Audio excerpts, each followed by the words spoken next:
Hi there, my name is Matt. I'm one of the physios at Sports Lab. Today we're going to go through some techniques using the Stryke Recovery, how to release the back of the shoulder. So two of the muscle groups we really want to target here today are the infraspinatus as well as the lat dorsi. So both of these get really top, particularly in swimmers. So if we look at Maria's anatomy here, we're just targeting the muscle group just lateral to the medial border of the scapula through here and down through the side of the arm. We want to be working the tool in the direction of the muscle fibres up through here. Alright, so let's get started. Alright, so in through infraspinatus and through here.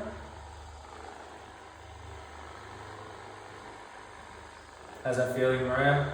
Yeah, it's good. So just using gentle pressure. These are fairly small muscles. You can obviously modify the speed based on your patient preference.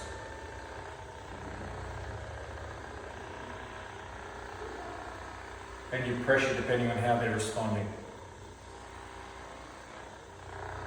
So just working from the medial border through to the shoulder joint.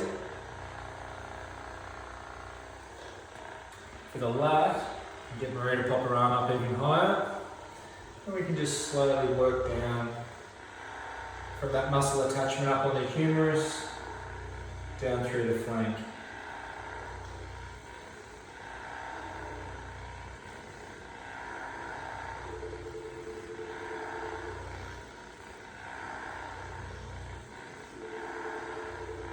There you have it.